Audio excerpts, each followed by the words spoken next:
Israel's bombing of Gaza in the aftermath of the October 7 terror attacks have seen mounting casualties and destruction. Is there any chance of a ceasefire? We asked the Israeli ambassador to India. And after its support to Israel on the terror attacks, is India walking the balance back with support to Palestine, marking a return to a more traditional position by New Delhi?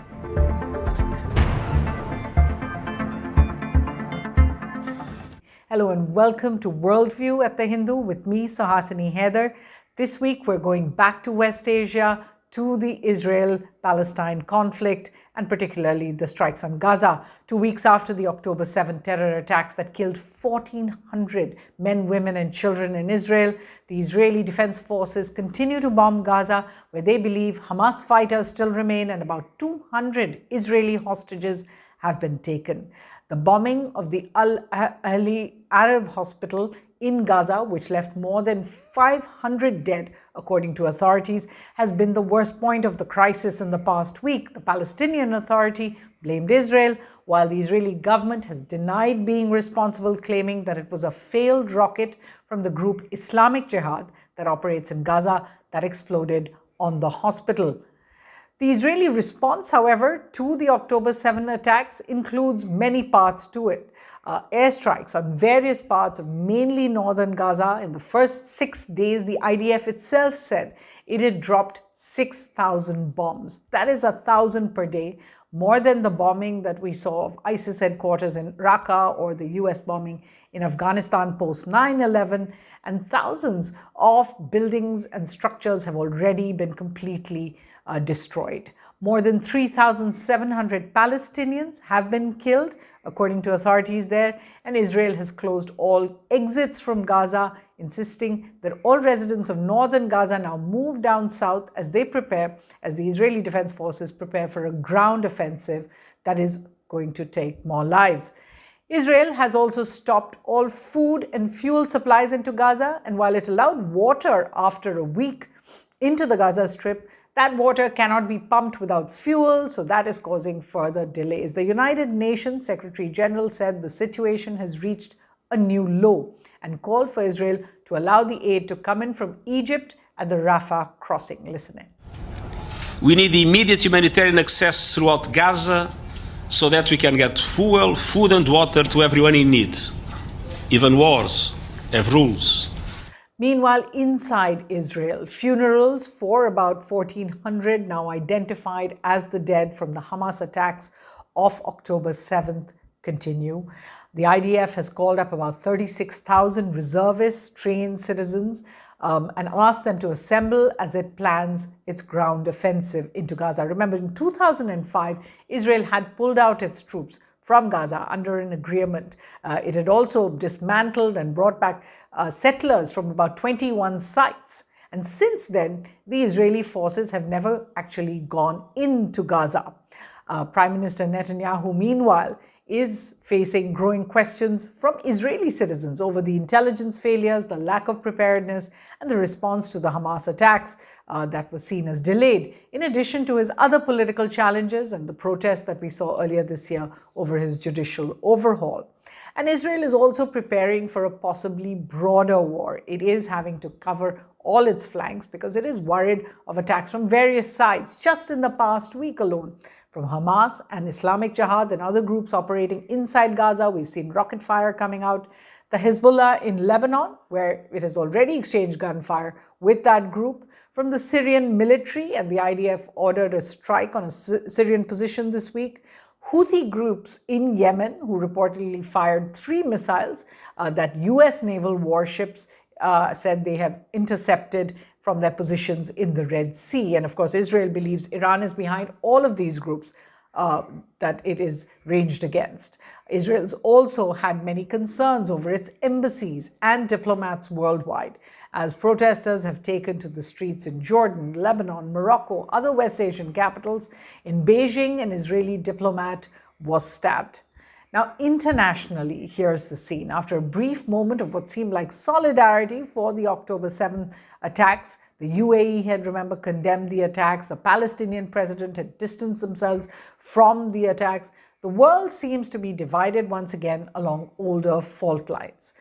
US President Biden, to begin with, followed Secretary of State Blinken into Israel this week. He promised full support and military support to Israel for its war. He has subsequently asked the US Congress for billions of dollars for, in fact, both Israel and Ukraine, as Biden compared Hamas with Russian President Putin. Listen in. Hamas and Putin represent different threats, but they share this in common. They both want to completely annihilate a neighboring democracy, completely annihilate it. Meanwhile, United Kingdom's Prime Minister Rishi Sunak was just close behind. He also visited Israel. Here's what he said. And I want to share the deep condolences of the British people and stress that we absolutely support Israel's right to defend itself in line with international law, to go after Hamas, to take back hostages, deter further incursions, and to strengthen your security for the long term. And the European Union, led by Germany, has backed Israel as well. India, which seems to be in a similar position to many others, somewhere in the middle after initial messages of support over the terrorism attack to Israel, has returned to a position that is much more in tune with the past, condemning terror but warning against civilian casualties, supporting direct talks for a two-state solution for what is called a sovereign and viable Palestine. Also making it clear that India is providing Palestinians humanitarian aid and continues to do so through the UN Relief and Works Agency known as UNRWA. About $5 million a year is what India has pledged for the next few years. We have talked about the terror attack, we have condemned it, and I think it is important the international community stand together to condemn it. On Palestine, our position, we have reiterated our position in favor of direct negotiations for establishing a two-state solution. We have also expressed, in particular at your query, our concern at the civilian casualties and the humanitarian situation that is happening day by day. And we would urge the strict observance of international humanitarian law. And a week after he spoke to Israeli Prime Minister Netanyahu, Prime Minister Modi spoke to Palestinian President Mahmoud Abbas, offering his condolences for those who had died, including in the hospital blast, and offering support as well.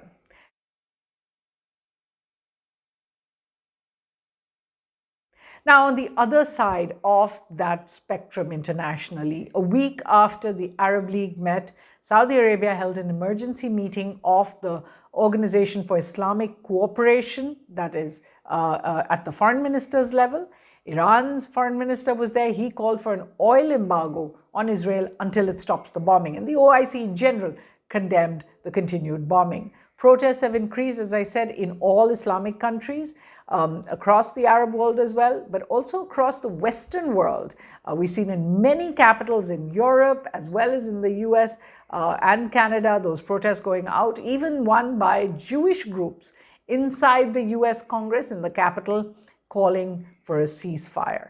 Meanwhile, in Beijing, China hosted the Belt and Road Initiative Forum with representatives, it said, of more than 130 countries attending. But all eyes really were on that meeting between Chinese President Xi Jinping and Russian President Vladimir Putin. Remember, China and Russia have increasingly coordinated their international positions, and Putin called for Israel to stop the conflict and go for talks right away. Now, earlier, I spoke to Israel's ambassador to India, Naor Gilon, and began by asking him if it was instead time for a ceasefire. No, far from that, I think, because we didn't really start what we need to do. You know, what happened last Saturday, October 7, is a game changer. The way Israel, we never thought that we will be attacked in such a vicious way, that ISIS will be inside Israel. Hamas is ISIS. The way the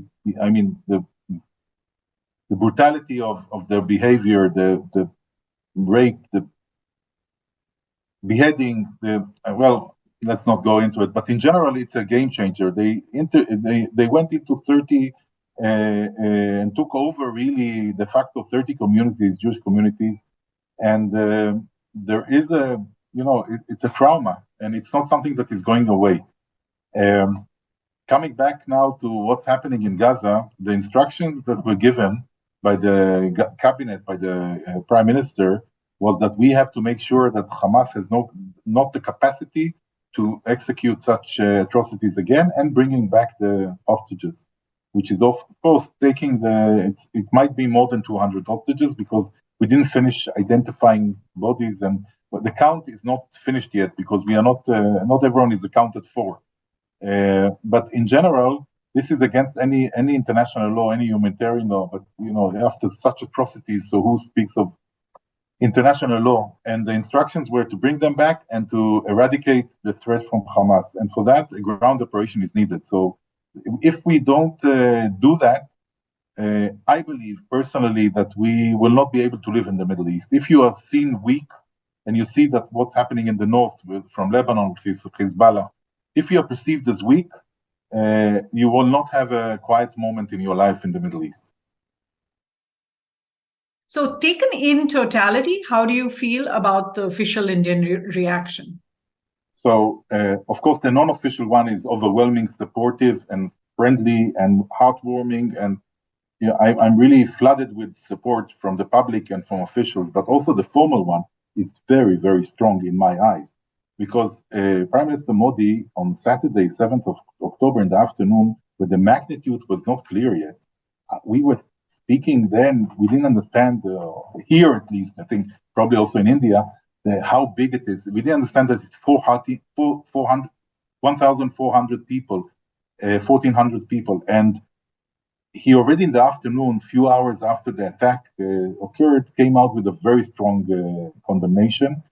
And also the second one after the talk with Prime Minister Netanyahu, and I believe also the one about the hospital, since we are 100% sure that the hospital is a misfire. He said that we have to look into the responsibilities, and since we know the responsibilities now, because there is a lot of hard signal and camera evidence about it, I think it's a very positive one, because it means that also here, he is saying that we have to look into Hamas's role, or Islamic Jihad here, the partners in the hospital. So I think that the official response is very strong.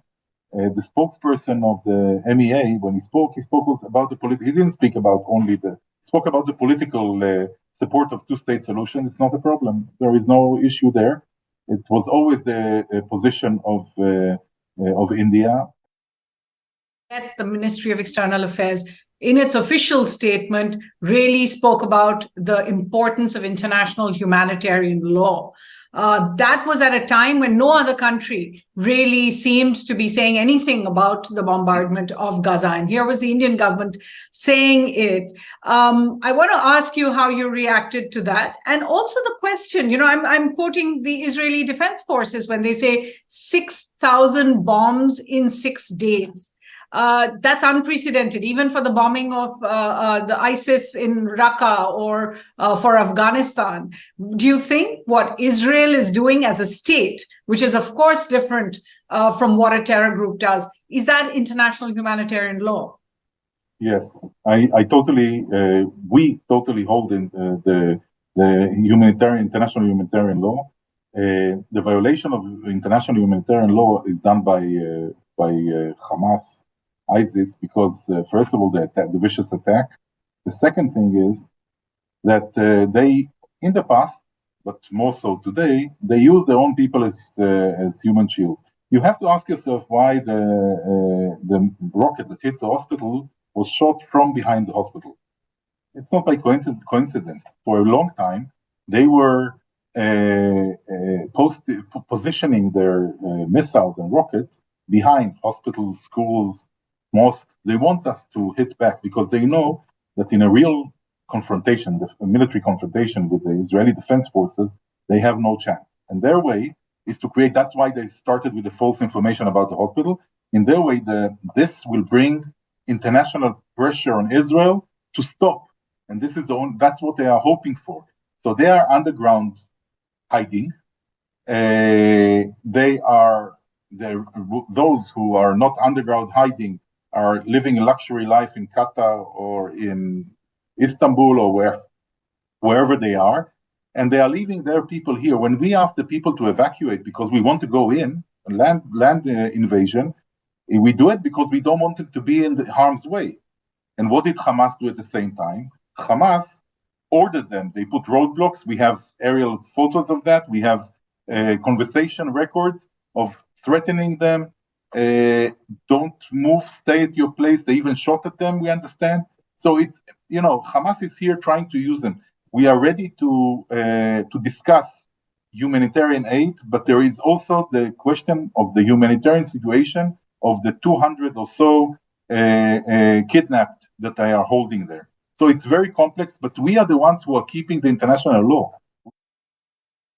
Ambassador, obviously, you know that everything you have said has a counter narrative and has been denied. The Palestinian Authority still believes it was a rocket fired by Israel. The people in Gaza say they are not being forced to stay, but they don't see a choice that 1 million people to move even within a few weeks, and at the beginning they were given 24 hours to move, is an impossibility. Even if it sounds like you're giving them a warning, you're essentially saying, because hospitals cannot be moved out, people in ICUs cannot be moved out.